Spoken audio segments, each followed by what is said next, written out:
और जब पेट्रोल उसने उसके ऊपर पूरा छिड़क दिया तो उसके बाद फिर उसने उसको माचिस की तिल्ली से आग लगाई और आग लगा करके वहां से बाहर आ गया।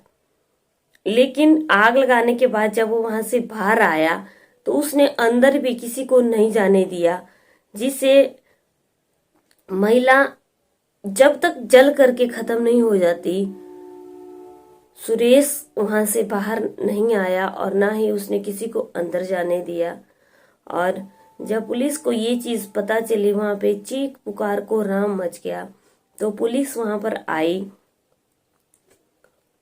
राधे श्याम, आदाब, नमस्कार। आप सब लोग कैसे हो? उम्मीद करती हूँ आप सब लोग अच्छे से होंगे और देख रहे होंगे हमारी कहानी को, सुन रहे होंगे देश विदेश की कहानियां, जहां पर कई कहानियों में कुछ होता है, कई कहानियां कुछ बन के आती हैं, कई कहानियां कुछ बन के आती हैं। कुछ पता नहीं होता दोस्तों अगली कहानी में क्या होने वाला है। तो भाई आज की कहानी का रुख हम करते हैं मध्य प्रदेश के रतलाम जिले के रिंगनोद थाना क्षेत्र के ढोडर गांव की ये कहानी है। एक बार मैं आप लोगों से फिर से बता देती हूँ कि मध्य प्रदेश के रतलाम जिले में रिंगनोद थाना क्षेत्र के ढोडर गांव की ये कहानी है। बता दें कि यहाँ पे प्रकाश नाम का शख्स जो है वो, जिसकी उम्र 33 साल है, अपनी बीवी निर्मला और अपने 2 बच्चों के साथ रहता था।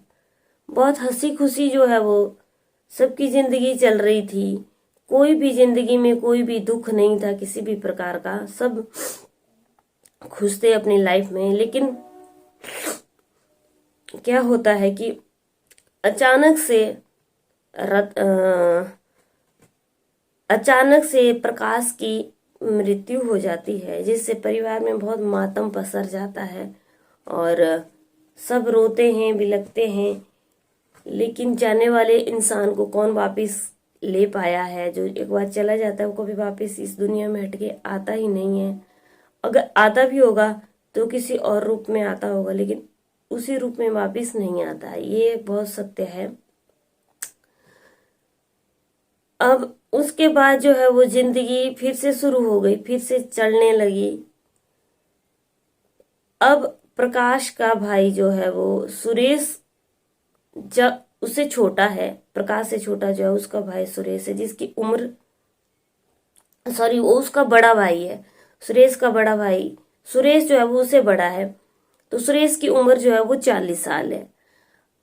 अब सुरेश को जब ये सारी बातें पता चली कि उसके भाई की डेथ हो गई है, तो सुरेश को बहुत ज्यादा ही धक्का लगा और सुरेश एकदम घर पर आ गया।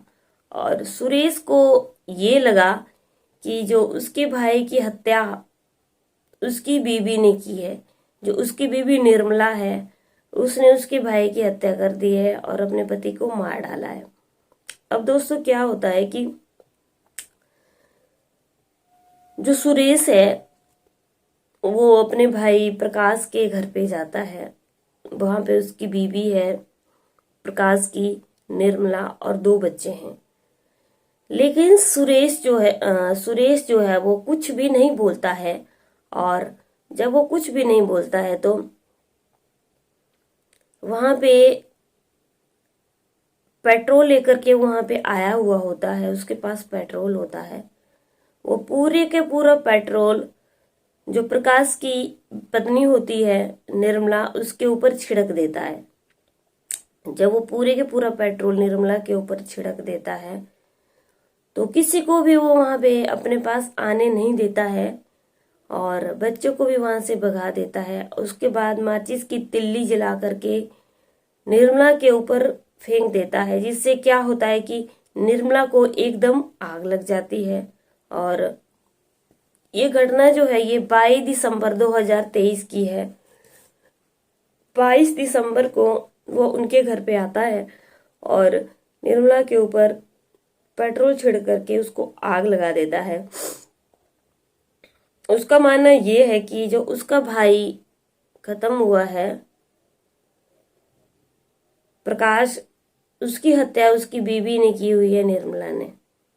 तो उसके मन में ये बातें आती है कि मैं उसको मार दूंगा, तो इसलिए वो आकर के सीधा उसके ऊपर पेट्रोल छिड़कता है और उसको आग के हवाले कर देता है। लेकिन सबसे बड़ी बात ये होती है कि वो बच्चों को वहां से बाहर निकाल देता है, और जो उनकी माँ जब जल रही होती है, बच्चे चीख पुकार कर रहे होते हैं, रो रहे होते हैं, वहां पे काफी कोहराम मच जाता है।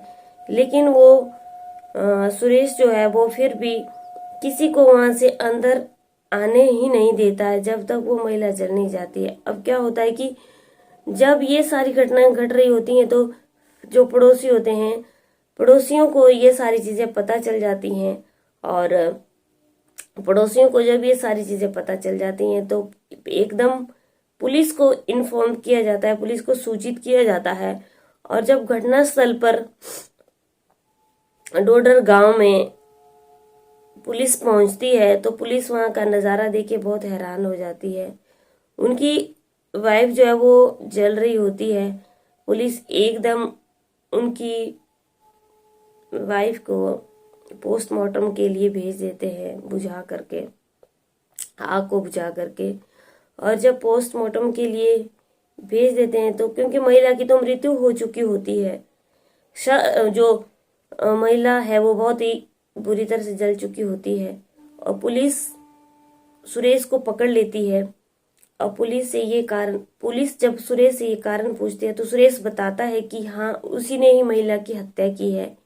क्योंकि हत्या करने का सिर्फ एक कारण था कि उसको लगा कि उसके भाई को उसी ने जान से मार डाला है, इसीलिए उसने गुस्से में आकर के अपनी भाभी की हत्या कर दी, अपनी भाभी के ऊपर पेट्रोल छिड़क के हत्या कर दी। और साथ में वो ये बोलता है कि उसको इस चीज का कोई भी दुख नहीं है कि उसने अपनी भाभी को मार डाला। अभी उसको जेल में नहीं किया गया है, जेल में जल्दी से कर लिया जाएगा, और अरेस्ट कर लिया है पुलिस ने उसको। पूरी जो है वो जांच की जा रही है। दोस्तों, आज की कहानी से क्या सीख मिलती है? आज की कहानी से बताइए हमें क्या सीख मिलती है। मैं हर वीडियो के लास्ट में आप लोगों से बोलती हूँ कि आज की कहानी से हमें क्या सीख मिली।